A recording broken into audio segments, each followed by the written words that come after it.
this is an iHeart podcast. Guaranteed human. It's an Olympics you'll never forget. Prime time in Milan. The moments. Chloe Kim with the gold medal flex. The stars. Ilya Malinin. Out of this world. The spectacle from beautiful northern Italy with very special guests every night of the Olympics.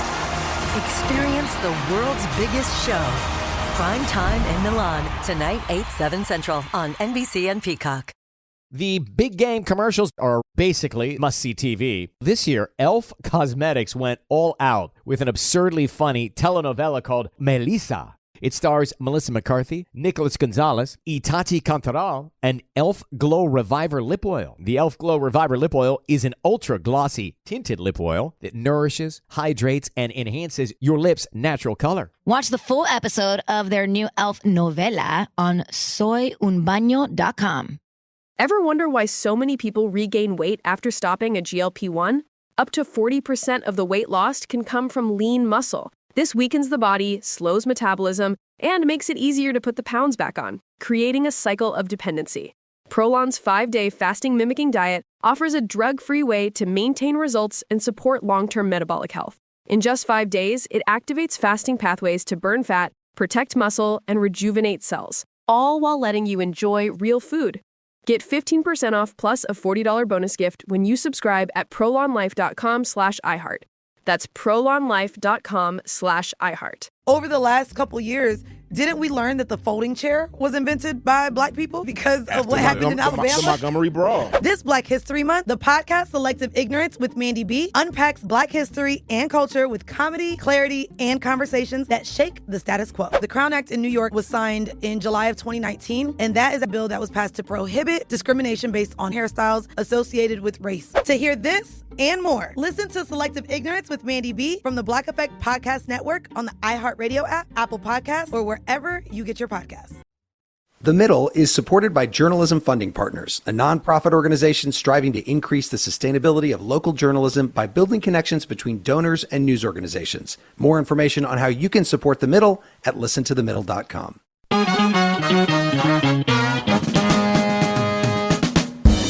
Welcome to The Middle. I'm Jeremy Hobson, along with our house DJ, Tolliver. And Tolliver, so much new stuff this week. We have a brand new, fresh Middle website at listentothemiddle.com. We have a new merch store with Middle t-shirts. And we have a new podcast that's been around now for a couple of weeks, an extra called One Thing Trump Did. Yeah, you can actually get that on the Middle's podcast feed as we dive into exactly one thing Trump did. Not two, not three, just the one. Also, when are you going to give me a t-shirt, man? I didn't know that. It's coming. It's in the mail. Tolliver, as we prepare to have a conversation about artificial intelligence, I'm going to come clean and say that the title of One Thing Trump Did was AI's idea. I wanted to call the podcast Extra Trump Tracker, but there already is a Trump Tracker. So I asked ChatGPT for a bunch of other names, and it came up with This Week in Trump Chaos, Breaking Trump, which is a play on breaking news, and WTF did Trump do? So we settled on One Thing Trump Did. And it is available, as Tolliver said, in the Middle podcast feed in partnership with iHeart Podcasts on the iHeart app or wherever you listen to podcasts. So we're going to get to your questions about AI in just a minute. But first, last week on the show, we talked about transgender rights. A lot of calls came in. Here are some of the voicemails we got after the show. Hey, my name's Aaron Castillo in Los Angeles. I'm a trans woman. This attack on the trans community has been really scary because I don't feel safe. The pervasive culture and the intense attacks have made it feel to at least me that there is a culture of less acceptance towards the trans community. This is Carmela calling from Atlanta, Georgia. I hold a PhD in molecular genetics. People love to use basic shorthand to try to justify these political views, and it's silly. My name is Stephen Hoyle. I'm calling from Hohenwald, Tennessee. I do think that there is reason to be cautious, particularly for very young children, about moving toward medical transition, and yet we don't need to be falling on the sword over a tiny minority of a tiny fraction of people who aren't causing problems or doing any harm to anybody. Well, thanks to everyone who called in. So now to our topic this hour. artificial intelligence. We actually did a show like this last year and asked for your questions, but a lot has changed with AI in the last year. The technology is improving rapidly, and a new survey from Elon University finds more than half of Americans are now using AI tools like ChatGPT and Gemini and Claude. But there are a lot of questions, and that's where you come in. What are your questions about AI right now? Tolliver, can you give the phone number, please? Elon University. It's 8444 middle. Has nothing to do with Elon Musk. Just let's be clear. Okay. Gotta clarify. What's the Okay, number? It's 8444 middle. That's 844-464-3353. Or you can write to us at listentothemiddle.com. And you can also comment on our live stream on YouTube, TikTok, Facebook, and Instagram. I kind of wonder if that's an issue at Elon University right now. Let's meet our panel. Vilas Dhar is the president of the Patrick J. McGovern Foundation, which is trying to make sure that AI is being used for good. Vilas, great to have you on the show. Oh, it's a delight, Jeremy. And now I got to get ready for this T-shirt swag I think is coming my way. Yeah, every guest is now going to get one. Ina Fried is also with us, one of the best tech reporters out there currently at Axios. Ina, welcome to The Middle. Thanks, Jeremy. Great to chat again. And before we get to the phones, Ina, just give us a lay of the land for AI right now. What is the elevator pitch about how it's being used in America in 2025?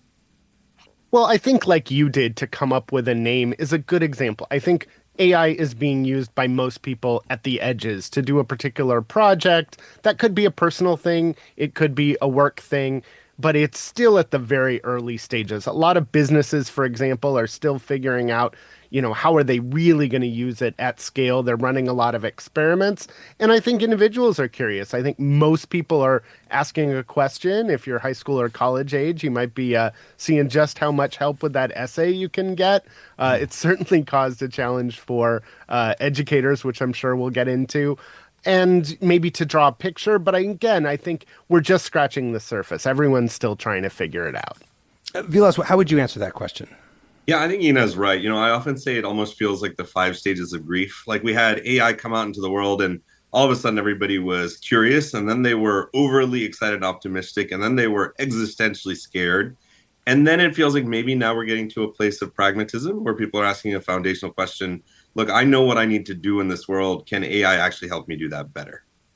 So I was just at South by Southwest in Austin, and there were like 8 million AI sessions going on. And I went to one of them, which was about media. And the example that they used, and this was somebody from Amazon, they were showing off a product that they have that basically allowed them to take an entire season of a TV show and in a few hours, create a Hollywood-style trailer to recap what happened in the last season, which would take marketing professionals weeks and a lot of money to do. And it made me wonder, are these marketing professionals about to be out of a job? And Ina Fried, what do we know about the job loss that is already occurring and may occur because of AI? I think right now you're mostly seeing job losses that would have probably occurred that are being slightly accelerated, but I don't think we've seen the real economic disruption that's coming.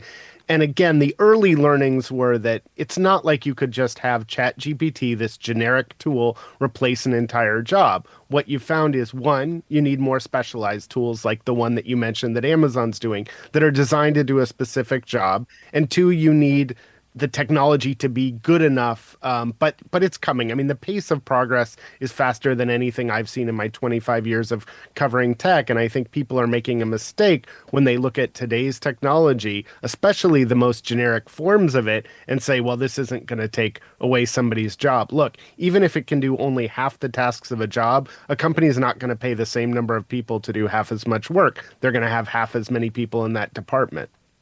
Jeremy, did they show you the trailer, or did they just talk about it? Yeah, they did actually, and it was okay. It wasn't probably as good as what humans would be able to do right now. But Vilas, on that point about jobs, how do you create a world that's filled with artificial intelligence, but that also includes human beings that are still doing work and getting paid for it? Jeremy, I'm going to be a little wonky with you in this first answer, which is we often think about jobs as if they're either going to go away or we're going to keep them for humans. I think there's a different story to be told here. Our entire economic system is built on this interplay between capital and labor, where you have resources that come in and the people who control those resources and the people who do the work. One of the things I'm deeply concerned about is what happens when you fundamentally alter that balance. I'll give you an example.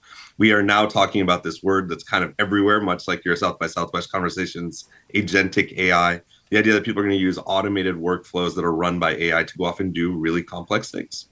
One of the things you might envision is a transformation of a business that goes from having 1,000 workers to maybe having a set of agents that actually control the flow of work, that guide people to do their tasks, that make sure they're doing them well, that evaluate them, but is fundamentally shifting the balance between who has power in the workplace. Because now, if you have capital, you can control the AI system. If you can control the AI system, you can direct what people do in a much more authoritarian way. Well, we and really if I should... could, yeah, please. sorry, No, sorry, go ahead, Vilas, I was just going to add on because I totally agree with what you're saying. And one of the things of particular concern is in the past, technology has tended to make the best workers better, and it's disproportionately advantaged them. What we've seen that generative AI is really good at is bringing up entry-level workers to the median faster. On the one hand, that's great. It gets people trained. But to Vilas's point, and I think where you were going before I so rudely cut you off, I think it devalues and takes power away from the average worker. I think the risk is that workers become more fungible and there's more power for the companies and employers that can afford to own these AI systems. And who gets to decide that is the AI that's evaluating everybody and telling you how good they are and how not good they are.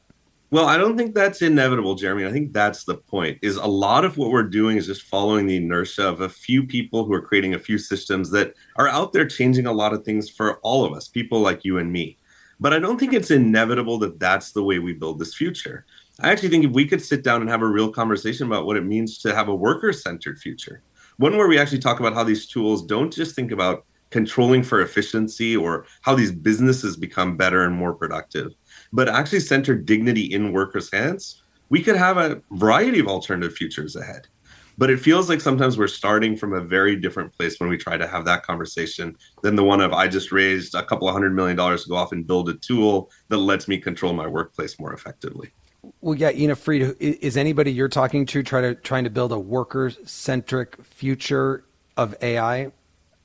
They are, but they tend not to be the ones raising the most capital. And, it goes to this power dynamic. I think what Vilas hints at that I think is really the critical thing is the AI future is not guaranteed. There will be a future with AI in it, but what that future looks like depends on societal norms, what regulations are passed, what we insist on as societies. And I do think right now we're sort of letting the tech companies take the lead. I think we need to be vocal about what we like and don't like. The nice thing about AI, or one of its benefits, is it's very accessible. People can try it out. And if there's one thing that I would encourage people to do is try it. Whether you like it or don't like it, you're going to be much better able to have that conversation with some sense of what the technology can do. And when you say try it, are you just talking about like a ChatGPT or something like that? Is that the easiest way to try it right now? I think the easiest starting point are these chatbots, and it's not just ChatGPT. Microsoft, Google have them. Yeah. A lot of the technology is free, at least at the basic level. You may not get all the features, but you get a lot of it. And I think figuring out, looking at your own career and saying, how is this going to change my job? How is it going to change the way I raise my family? That sort of thing, rather than just, this isn't a future we have to have thrust upon us. Jeremy, well, I'm using again, it to our learn number... Spanish. That's right. Our number, Tolliver, is 8444-MIDDLE. It's 844-464-3353. And Tolliver, before there was ChatGPT or Claude or Alexa or Siri, and apologize if I just made everyone's phone wake up by saying that word, there was a chatbot called Eliza. Yeah, it was developed in the 1960s at MIT by a scientist named Joseph Weizenbaum. Eliza is a computer program that anyone can converse with via the keyboard, and it'll reply on the screen. We've added human speech to make the conversation more clear. Men are all alike. In what way? They're always bugging us about something or other. Can you think of a specific example? The computer's replies seem very understanding, but this program is merely triggered by certain phrases to come out with stock responses. And by the way, that sound you just heard for our Gen Z listeners, that's what keyboards used to sound like. So, remember typewriters? Yeah, exactly. I don't. At some point, we decided, you know what? It doesn't need to make noise when you press the buttons. Wow, we'll be right back with more of your calls on the middle. It's an Olympics you'll never forget. Prime time in Milan. The moments. Chloe Kim with the gold medal flex. The stars. Ilya Malinin. Out of this world. The spectacle from beautiful northern Italy with very special guests every night of the Olympics. Experience the world's biggest show. Prime time in Milan, tonight 8/7 Central on NBC and Peacock. Welcome to the A Building. I'm Hans Charles. I'm Menelik Lumumba. It's 1969. Malcolm X and Martin Luther King Jr. had both been assassinated, and Black America was at a breaking point. Rioting and protests broke out on an unprecedented scale. In Atlanta, Georgia, at Martin's alma mater, Morehouse College, the students had their own protest. It featured two prominent figures in Black history, Martin Luther King Sr. and a young student, Samuel L. Jackson. To be in what we really thought was a revolution. I mean, people were dying. 1968, the murder of Dr. King, which traumatized everyone. The FBI had a role in the murder of a Black Panther leader in Chicago. This story is about protest. It echoes in today's world far more than it should, and it will blow your mind. Listen to the A Building on the iHeartRadio app, Apple Podcasts, or wherever you get your podcasts. This is Ryder Strong, and I have a new podcast called The Red Weather. It was many and many a year ago in a kingdom by the sea. In 1995, my neighbor, Anna Trainer, disappeared from a commune. It was hard to wrap your head around. It was nature and trees and praying and drugs. So no, I am not your guru. And back then, I lied to my parents, I lied to police, I lied to everybody. There were years, Ryder, where I could not say your name. I've decided to go back to my hometown in Northern California, interview my friends, family, talk to police, journalists, whomever I can, to try to find out what actually happened. Isn't it a little bit weird that they obsess over hippies in the woods and not the obvious boyfriend? They have had this case for 30 years. I'll teach you sons of to come around here and my wife. Boom, boom. This is The Red Weather. Listen to The Red Weather on the iHeartRadio app, Apple Podcasts, or wherever you get your podcasts. I actually drop better when I'm high. It heightens my senses, calms me down. If anything, I'm more careful. Honestly, it just helps me focus. That's probably what the driver who killed a 4-year-old told himself. And now he's in prison. You see, no matter what you tell yourself, if you feel different, you drive different. So if you're high, just don't drive. Brought to you by NHTSA and the Ad Council.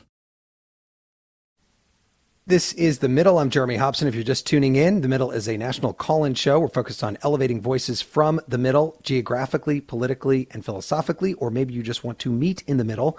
This hour, we're asking for your questions about artificial intelligence. Are you using it? Does it concern you? Are you excited for the possibilities? Tolliver, what is the number to call in?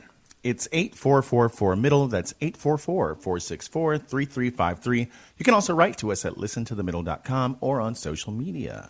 I'm joined by Vilas Dhar of the Patrick J. McGovern Foundation and Axios technology reporter Ina Fried. And let's go to the phones and Renee, who is calling from Houston, Texas. Renee, welcome to The Middle. Go ahead with your question about AI.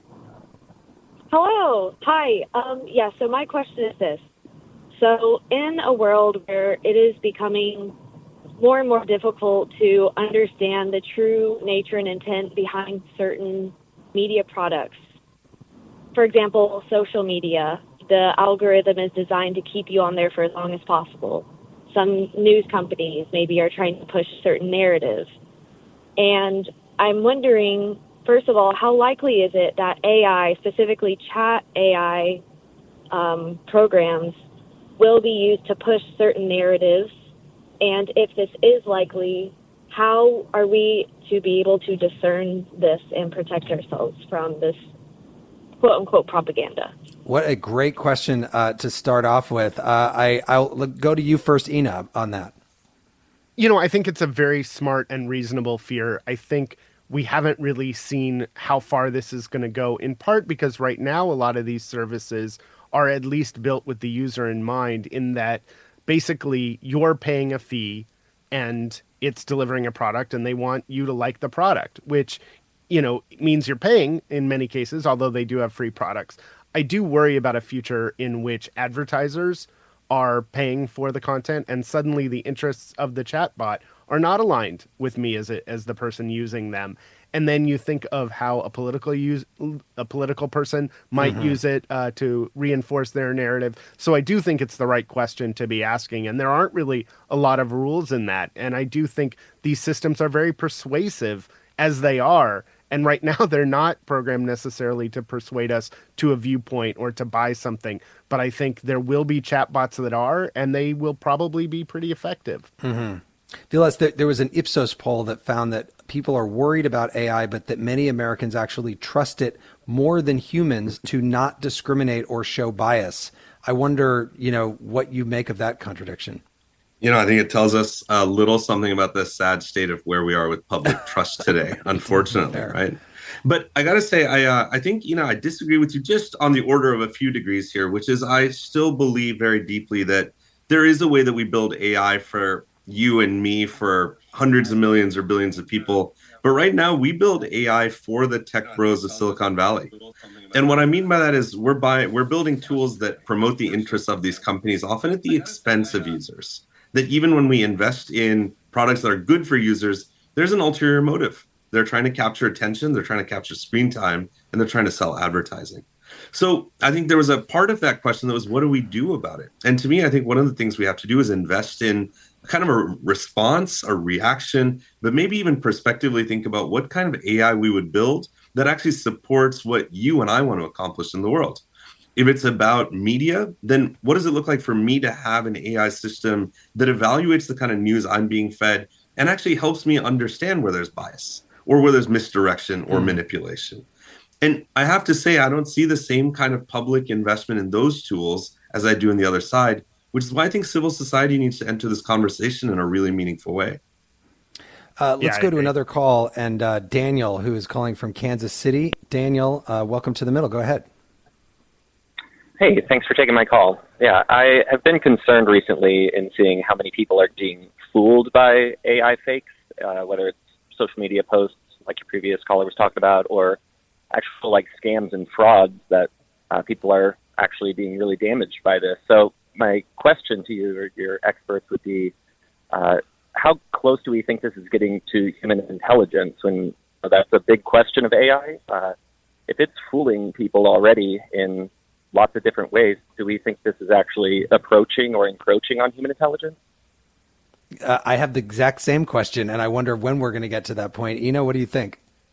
Well, I think, unfortunately, and this is just a sad fact about where we are, you don't need human-level intelligence, unfortunately, to scam people. I don't think we're there in terms of deepfakes. Voice cloning is very good. You can make a voice that sounds very much like somebody. You can do videos. But most of the scams right now are a level below that, and they're already working. So to me, that says we need to really be cautious of what's coming and prepare for a world in which we can't necessarily just trust because we saw a video that that's what someone said. There are some technological answers, but I think media literacy is really the key. I spend a lot of time telling my parents, look, if you hear a phone call, it's not me, it's not your grandson calling, like you've got to interrogate that. And I think that's the world we need to prepare for because the technology is going to make it trivial. I do worry, particularly as the systems get more powerful, about their ability to do scams and fraud at scale. So not just being able to target one person at a time, but target everyone with a lot of personal information. In the past, people would do a phishing scam and they'd basically try and gather the one or two people that are most gullible at the end. Now you can really target everyone with enough personal information to sound pretty darn convincing. So when we talk about all these bad things about AI and scamming people and all that kind of thing, Vilas Dhar, is it too late at this point if we decided we want to stop and just say no more AI, we're done? Well, there's a really important truth that I think's actually right in the question we were asked, which is the question was, well, what about AI fooling us? I want to be very clear. What that question really is asking is, how are people using AI to fool us? And that came through in Ina's comment as well. These AI systems, at least so far, don't do anything by themselves. They don't go off and have their own ideas. They don't go off and try to hurt people. There is a fear around that I think we should just dispel up front. They're still very much directed by people. And so the question becomes, as Ina put it, are people trying to scam each other? And are they using these tools more and more effectively to do so? Yeah, I think so. And I think that's a real problem. But the way we address it isn't to try to stop creating the tools. It's certainly not to try to put that genie back in the bottle. It's going to be to say, how do we build those new social norms and principles? How do we make sure that we think about whether our legal institutions, our law enforcement is equipped to deal with these new kinds of threats? How do we make sure that our technologists are building in safeguards into tools so they can't be used in ways that are just wildly abusive? And maybe most of all, how do we make sure that you and me, the people in my town in rural Illinois or wherever, like have a sense of the reality of the situation instead of just the hype that's coming through the headlines, that they actually know what these tools are capable of and how they can take on better practices that make them more robust and resilient in defending against these kinds of attacks. John is calling from Chicago. John, welcome to The Middle. Your question about AI. Yeah, my concern primarily is about education. I'm a high school teacher out this way, and I will often see, there's all these debates about whether or not you're allowed to have cell phones in a classroom or whatever. But what I see predominantly AI being used for is my students trying to get out of doing the trivial, they see it that way, the everyday homework assignments. And then we finally get around to an assessment of some kind. They're bombing them horrifically. And I'm getting parent complaints and emails, and there's not a way for me to police whether or not a child is actually activating a brain cell prior to walking into, the day of the exam or the day of the quiz. And so it's really doing a disservice to a lot of students who aren't using it effectively. John, can you tell when they turn in something that's from AI? Not initially, no, because a lot of the stuff that I still collect is paper copies, or we might use, an online platform where they can submit them digitally. But oftentimes it's like a photo of their work. And if they're getting copies of the work or just the answers, it's difficult to tell whether or not they arrived at it authentically themselves, or, it's like the age-old, I copied from a friend prior to class sort of thing. It's right along those lines. And obviously I can tell when they take the assessment, you got A's on all the homework, but you clearly didn't understand the material when it happened. Right. But it's opening a whole new avenue for all those same issues we've always had in education. Yeah, there's one tell that I know that I can tell when something's from AI, which is that they use that rocket ship emoji that nobody ever uses unless it's from ChatGPT. They think that that's something we humans like to use. John, thank you for that. Very interesting. Fried, what about that in education? What do we know about how this is affecting our ability to learn things and just keep the students in line? Well, this is interesting because a lot of people are touting AI as something of great promise for personalized education and for scaling education in places where the teacher model doesn't scale. Yet some of the first people to have to struggle with the implications of AR are especially high school and college teachers. I think there are a lot of answers short of banning it. What we saw early on was a bunch of school districts just ban ChatGPT, and that's not a long-lasting, permanent solution. I do think we're going to have to change some of the ways that we evaluate things. Some of that can be handled technologically. I wrote last week about Turnitin.com, which used to build its business on detecting plagiarism. They're creating a canvas where students can show their work. So they can use AI in whatever ways the teacher has permitted, but the teacher can see a summary of the work that they actually did. How much of that essay were they writing versus how much fact checking were they doing using the AI tool, or were they just having the AI do the work? And I do think the future will probably look somewhat like that. It'll look like more oral exams and things where you can tell how much a student is learning. I do think educational systems need to adjust, and I think this is something we've done before as a society, and I think teachers are going to have to build the relationship with the students that says, look, at the end of the day, you are going to have to come in and take a test and prove you know it. So doing the homework and using ChatGPT isn't going to help anyone. Yeah. Tolliver, I know some comments are coming in online. Yeah, okay, so this first one is in all caps, so just know that. How do I tell these corporations to stop yapping on and on about it? Seriously, I'm fine with AI with limits, but still they keep going on and on with, oh, our new AI model is superior to yours. Please read at least. I forgot dinner for this. That's what the commenter said. Exactly. Tony from Grand Ledge, Michigan says, I have heard that many doctors are either retiring or plan to retire in the next few years, and that U.S. medical schools are not graduating new doctors fast enough to replace them. What role do you see for AI in the medical field in the next 10 to 20 years? Vilas, what do you think about that role for AI in the medical field? Yeah, I love it. I came from giving grand rounds at Stanford University where I get to talk to some of the most amazing kind of medical students in one of the greatest hospitals in the country. And I asked them what they think about AI. And you know what? To a T, they were excited about what it might mean for them 5, 10, or 15 years out. And yet they still said, today I'm still learning to practice medicine the same way I would have 5, 10, or 15 years ago. And so I think in that story, you're seeing what we see across society. People are excited for what AI might create for them, but today it hasn't yet totally transformed our lives. I think in that paradox, you've got something we really have to think about. How do we make sure that people are excited to become doctors when what we're doing is telling a lot of stories about what medicine might look like, instead of bringing it back home to what medicine is for, to make people be healthier, to make sure that we're investing in the kind of social structures that let people live dignified lives. This is the distraction about AI that really scares me, is sometimes we get so focused in talking about the tool that we forget to really analyze the problem that we care about through that lens of human experience and dignity. If we did that, I think we'd shape a very different kind of AI for the future. And if I can jump in, I totally agree with Vilas, and I think medicine is a really good example of where the human and the AI can really complement each other. If you think about the career path of a doctor goes to medical school at the beginning of their career. They get 90% of the training they'll ever get, and then they have a whole career. And so we still want that doctor. We want that human being. I don't want to just see a chatbot. At the same time, I think AI, when used properly, can help suggest things to the doctor. It can operate with them. I think some of the complexity and nuance, though, does come with how do you make sure that the humans still have, to Vilas's point, a valuable role, a meaningful role, so they go into the profession, and also enough training. We can't have the AI doing all the diagnostics, all the grunt work, and still have an experienced doctor. But I do have a lot of optimism that is a field where humans and AI actually can complement each other quite well. Let's sneak in a call here. Michael is in Northwest Alabama. Michael, welcome to the middle. Go ahead with your question. Good evening. Thanks tremendously for accepting my call. Make this as brief as possible.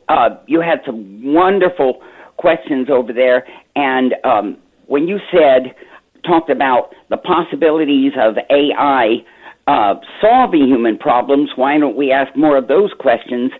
I'll challenge you on two of them.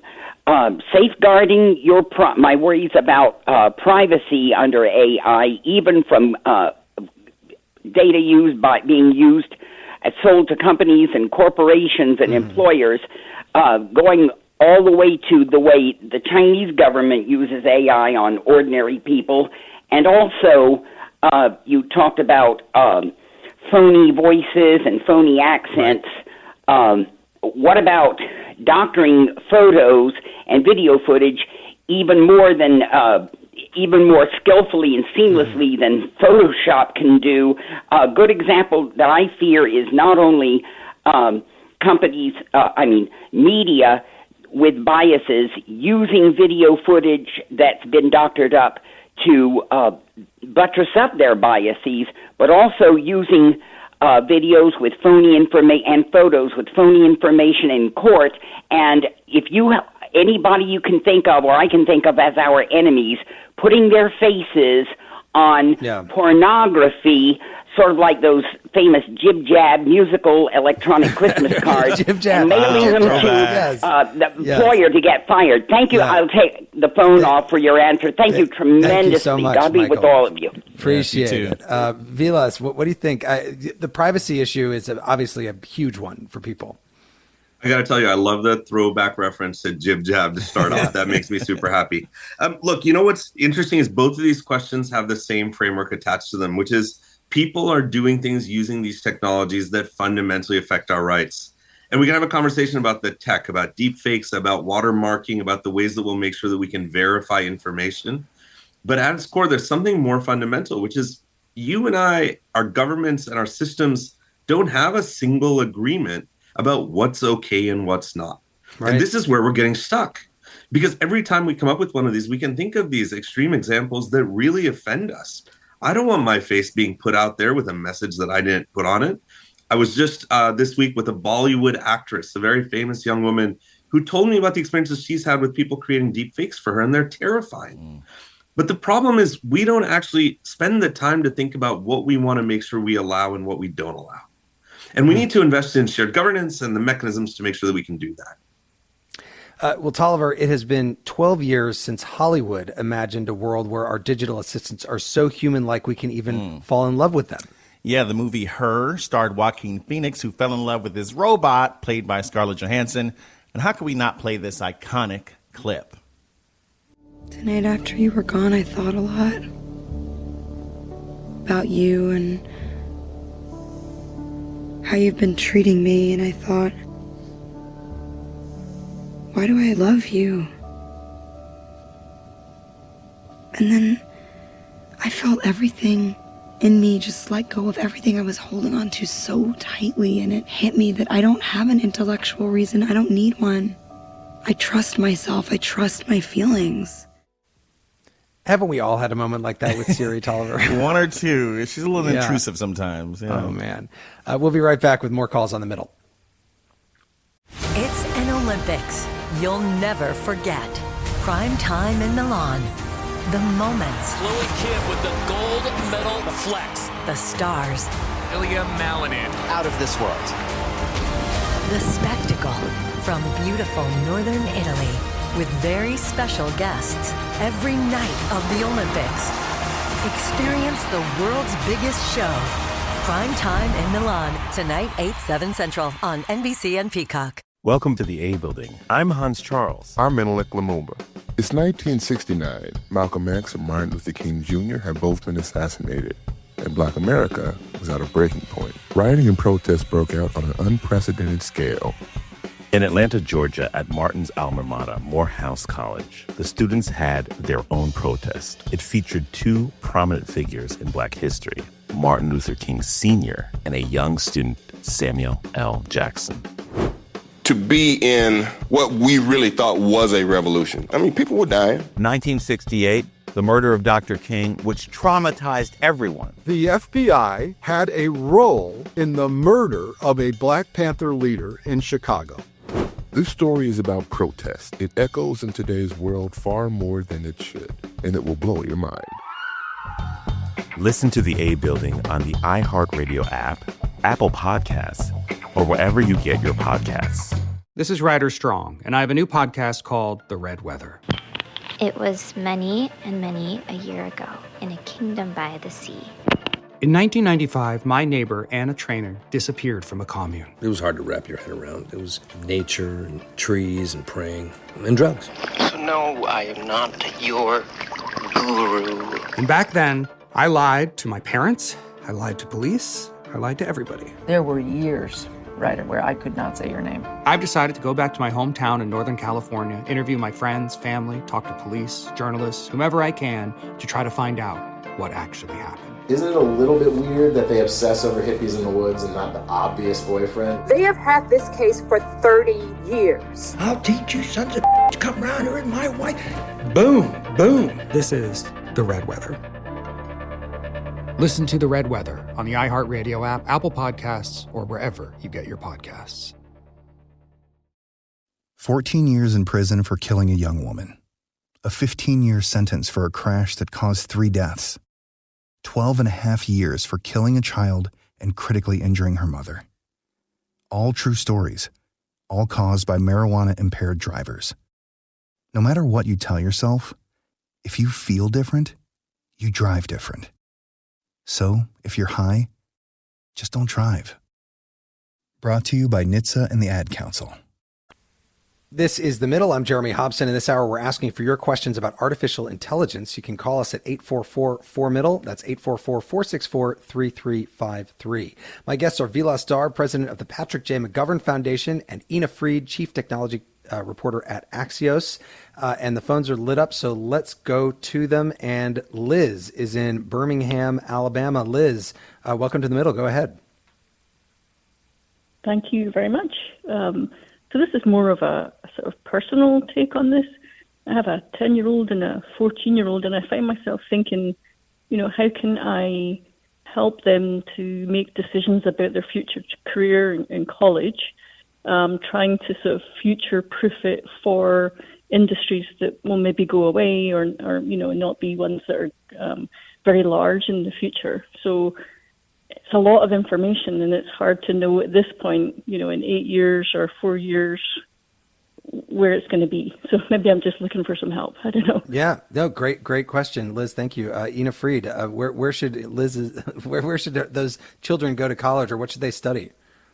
Well, I totally empathize. I have a 12-year-old and thinking about the same sorts of things. I think it is really hard to know. I wouldn't claim to know how the job market will have changed in 4 or 8 years. I think we can know what are some of the skills that are going to be valuable in an AI world.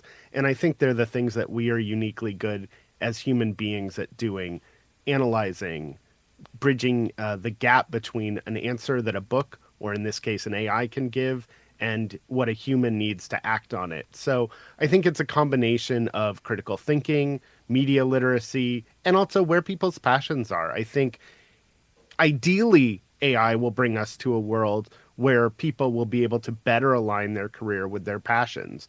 I'm not convinced that's the AI future we're building, but it's certainly the AI future I want, is one where the AI allows us to take our own curiosity, our own interests, and use that knowledge in conjunction with technology. That's my hope.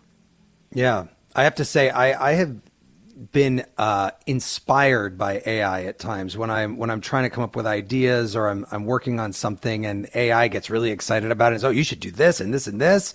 I'm like, oh, thank you. Okay, give me a little kick to get things going here. Let's go to Watson, who's in Atlanta. Watson, what are your questions about AI? Hi, I really appreciate your guys' balanced perspective between sort of acceleration and then also braking. So I think I'm really curious to know, what do you guys see as being the risk of talking about AI risk? And does it get in the way of us actually steering or shaping this as like a material towards the goals that we want? Great question. Vilas, what do you think? I think I missed the middle of that, Jeremy. Can you just say it one more time? What is the risk of talking about the risk of AI? Basically, are we love holding ourselves back from getting as far as we can with AI by just worrying about what could go wrong? Super good. I love this. I think two things happen. One is we started talking about the risk of AI as if it was some existential AI is going to destroy humanity. But there's a different risk to AI that we should be talking about, which is how are we going to make sure that we are minimizing that risk, that we are talking about the risk of power and institutions that actually take a world that we have today and cement it for generations to come, even when it's unequal. So we do have to talk about risk, but we can't just talk about risk by itself. We have to talk about risk along with governance, along with management, along with who's making these decisions, and broadly about democratic participation. The one thing I'll tell you, and I hear this all the time from a lot of the folks who are running these AI companies, is all you ever hear is an almost juvenile sense of bigger is better. More power, more compute, more data, build bigger AI systems, and everything else will figure itself out. And that's just not how the world works. We should be thinking about, let's take the AI we have today, figure out how to use it to make the world a better place. And in doing so, make sure a lot of people get to feel and see, use these tools and do something good with them. Speaking of making the world a better place, Ina Fried, what do we know about the environmental impact of AI at all those servers? And how do we make sure that we can make the world a better place with AI without destroying the world in the process? Yeah, and I think that's been one of the challenges with this risk conversation. It was so focused on the existential risk. It didn't deal enough with the risks that are here right now. And misinformation and bias are two of them. But as you point out, the climate impact is another. And I think there are reasons to give that time and attention right now. I do believe we tend to get better at making technology energy efficient over time. So I may be a little less worried, but it won't solve itself. And we do have to place a priority on the environmental impact and be smart about how we use it in this moment where it is very energy intensive.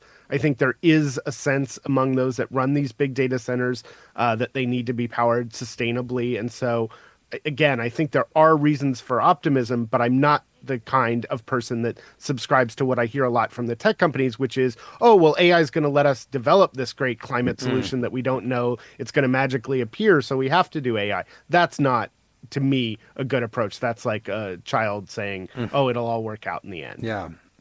Forrest is in Commerce City, Colorado. Forrest, what is your question about AI? Hi, everyone. Really appreciate you taking my call. My background is a pediatric nurse, and lately I've been seeing an increasing amount of patients that have been using AI to kind of fill in the gap of like their social connections, like using chatbots to make friends, as they describe it in their own words. And my question is it possible for us to safely regulate this so our kids can continue using this technology in productive ways? Interesting. Vilas, what do you think? There are some early and interesting bits of research that demonstrate that for a lot of folks, having these chatbots, particularly when they're designed by therapists and psychologists, can actually be really helpful in building towards an emotional maturity. What does that mean? Well, just like any other activity, sometimes practice makes perfect. And having somebody that you can talk to, that you can express yourself, and making sure that there's a healthy and wholesome response coming back can actually help us be better at connecting with each other. I want to go back to Ina's great response about what children should be thinking about as they think about careers. Well, one of the things we also should be thinking about is where we build empathy and connection with each other so that we can do those jobs that machines will never be able to do, that help us connect to each other and navigate difficulty and complexity, whether that's as commercial as customer support, but maybe much more meaningfully helping each other guide ourselves through this transition that's coming. Scott is calling from Boston, Massachusetts. Hi, Scott. Welcome to The Middle. Go ahead. Thanks. I just have two quick comments. First, my personal use of AI, I like to, because I have a small business, and I like to use it to help me write product descriptions since I'm not very creative writing myself. And then second, to touch on the teacher from earlier with the writing prompts, I have a teacher friend who, in their writing prompts, they will, in it, when they type it up, they'll put in one size font and in white letters right in the middle of it, something that says like, mention Godzilla. So therefore, if the students just copy and paste the writing prompt into chat AI, then in their essay it writes, it will mention Godzilla. Oh my gosh. Wow. Yeah, people are figuring out all kinds of ways to get around this. Scott, thank you very much for that. Tolliver, what else is coming in online? I was going to say, this is like the most comments I've ever seen. Can we talk about why we haven't gotten to attribution in AI art yet? It's rather as simple as we deal with music, is it not? How different is this from the PC on every desk? No more typing pools or admin assistants. Attorneys type their own docs. I'm 67, and I use it to combine data into spreadsheets I had to hand enter before. And then Nathan says, AI should be used to our advantage to move us toward a universal basic income. That's hurt. Okay, Vilas Dhar, I got to go to you on that because this is something that has been brought up, that if we're going to make this work for people in the long run, we got to figure out how they're all going to make money down the road. And what about that? How does that fit into what you're working on in terms of making AI work for the public good? The idea of a universal basic income. I came from a part of the Midwest that has a work ethic that's not just about making money. It's about finding dignity in what we do. And I want to be careful. Look, universal basic income, this idea that we just give everybody a basic amount of money, whether they work or not, and that's enough to sustain them. That's not the answer to all of the problems we're talking about. If people say, well, I can't get a job and I want one, writing them a check isn't going to fix the problem. So instead, what we need to really conceptualize what a new economic model looks like when people don't get the jobs they want, but there are other things that need to be done and done productively. How do we make sure that people are equipped with the tools to be able to go out and do that? UBI might be a great idea, and we should do some experiments around it. But we should also think about how we really invest in workers, in human power and dignity and agency in their jobs. In 5, 10, or 15 years, I tell you, I sometimes joke, I don't even know what I'm going to be doing, much less what I should be counseling some young person on what they should be doing. But when we go to figure it out together, we got to do it with the right intentions in mind. And that's a good starting point. Let's go to Allison, who's in Milwaukee, Wisconsin. Allison, welcome to The Middle. Go ahead with your question. Hey, yeah, thanks for taking my question. First, my comment, I just think it's so naive to have us playing around with ChatGPT when it's very clear that large organizations are going to use AI to do every kind of reasoning task that computers can do better than humans, and that's a lot of things. And as far as, what the imperative is right now, it's not play around and make images and avoid the risk. It's confront the risk and mobilize labor to put pressure, whether it's universal basic income or just regulation, and get out to vote for people who are going to protect labor. That's what I am. What do you think about that? Yeah. Okay. Allison, thank you. I mean, the idea that we are just feeding more data into these AI chatbots so that they can use it against us, I guess is kind of part of what Allison was saying there at the beginning, Yeah, I mean, I think there's very valid concerns that are prompting that. I'm not sure I 100% agree with the approach, though, that by avoiding ChatGPT, we're somewhat doing that. I do think we should be smart consumers of the technology and pay attention to privacy policies. There are really different settings you can use. You can decide, hey, I want to, use an incognito mode like you might in your browser, or I want this data saved. I think you can decide on AI systems that will use your information to train future models and those that won't. I think the broader point of protecting human work product is going to be really important. And we're already seeing it in the entertainment industry. I think, there's a real divide. There's two legal arguments. One is this idea that, if you use my work to train your system, I should get credit and compensation. Right. And then the AI companies, the government's asked for comment on their AI strategy, and both Google and OpenAI submitted comments today saying, we want the right to train anything that we can publicly find, we should have the right to train our systems on it. And that's a very profound discussion that we need to have as a society. Let's get another call in. Alex is in Columbia, South Carolina. Hi, Alex. What's your question about AI? Mine was really related to the moral issues and ramifications of AI, and does it, if AI can read Kant and Hippocrates, does it give it a soul, or is there a soul as far as that's concerned? I'm sure there's deep religious concerns concerning it, especially in the human decision-making process for healthcare and specifically, lawfare, so to say. Given that, also, you look at its ability to ignore racial factors. So in the decision-making process, given in lieu of George Floyd and this massive outcry of systemic racism and implicit bias within the legal system, are they planning on utilizing OpenAI or a system similar to that in the jury process or in the litigation process and tort reform? Let me ask you just one quick follow-up, Alex, which is by removing that human element.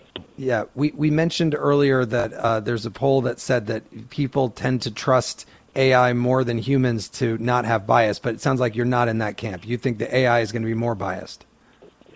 I don't feel either way. I'm not saying either way because I don't know the system architecture, and I do understand that it's a product, and its creator is a capitalist, and capitalism preys upon the weak to reward the few of the rich.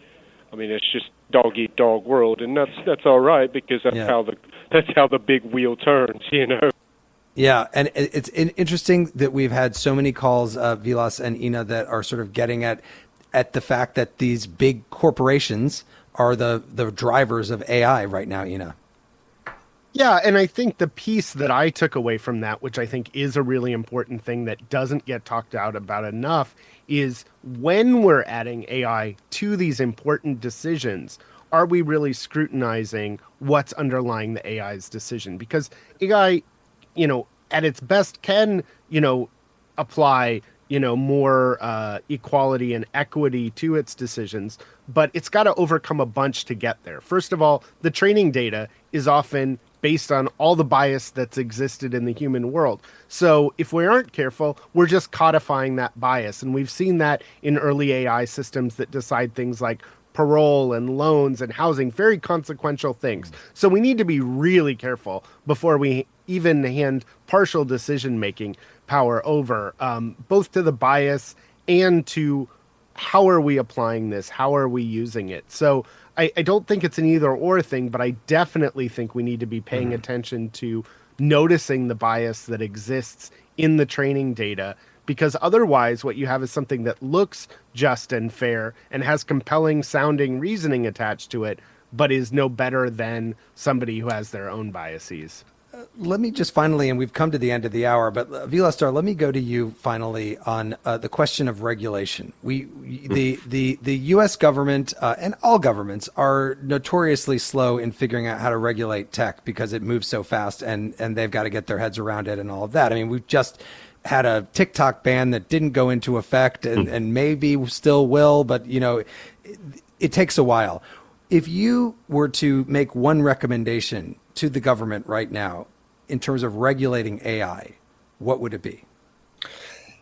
Jeremy, I've spent 25 years working on AI. I'm probably one of the world's leading experts on the question you just asked me, and I wish I had a magic bullet answer for you. But I'll tell you two things that have to change.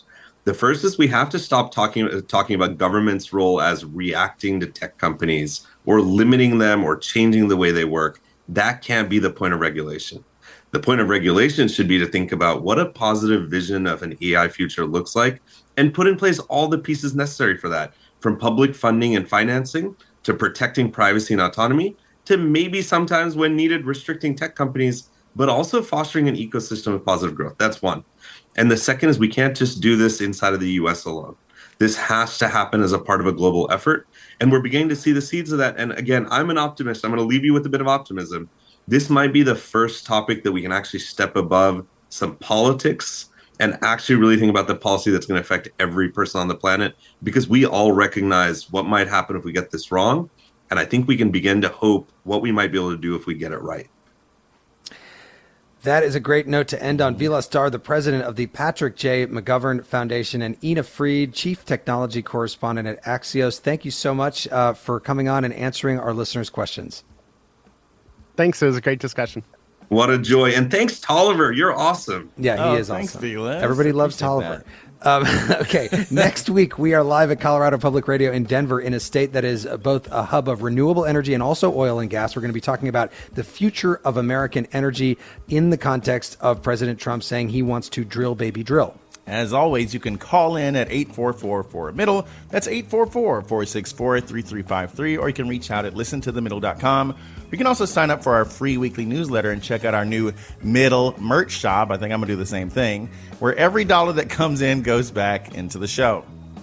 The Middle is brought to you by Long Neck Media, distributed by Illinois Public Media in Urbana, Illinois, and produced by Harrison Patino, Danny Alexander, Sam Burmistaz, John Barth, Annika Dessler, and Brandon Kondritz. Our technical director is Jason Croft.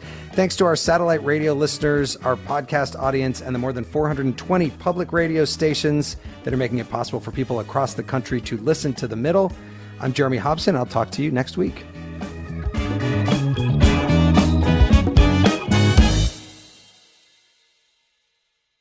Over the last couple years, didn't we learn that the folding chair was invented by Black people because of what happened in Alabama? The Montgomery Brawl. This Black History Month, the podcast Selective Ignorance with Mandy B unpacks Black history and culture with comedy, clarity, and conversations that shake the status quo. The Crown Act in New York was signed in July of 2019, and that is a bill that was passed to prohibit discrimination based on hairstyles associated with race. To hear this and more, listen to Selective Ignorance with Mandy B from the Black Effect Podcast Network on the iHeartRadio app, Apple Podcasts, or wherever you get your podcasts. 1969. Malcolm and Martin are gone. America is in crisis. And at Morehouse College, the students make their move. These students, including a young Samuel L. Jackson, locked up the members of the Board of Trustees, including Martin Luther King Sr. It's the true story of protest and rebellion in Black American history that you'll never forget. I'm Hans Charles. I'm Menelik Lumumba. Listen to The A Building on the iHeartRadio app, Apple Podcasts, or wherever you get your podcasts. 14 years in prison for killing a young woman. A 15-year sentence for a crash that caused 3 deaths. 12 and a half years for killing a child and critically injuring her mother. All true stories, all caused by marijuana-impaired drivers. No matter what you tell yourself, if you feel different, you drive different. So, if you're high, just don't drive.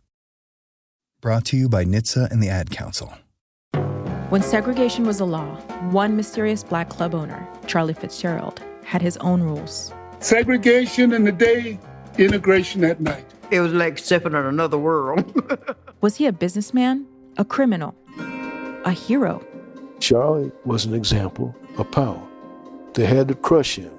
Charlie's Place, from Atlas Obscura and Visit Myrtle Beach. Listen to Charlie's Place on the iHeartRadio app, Apple Podcasts, or wherever you get your podcasts. This is an iHeart podcast.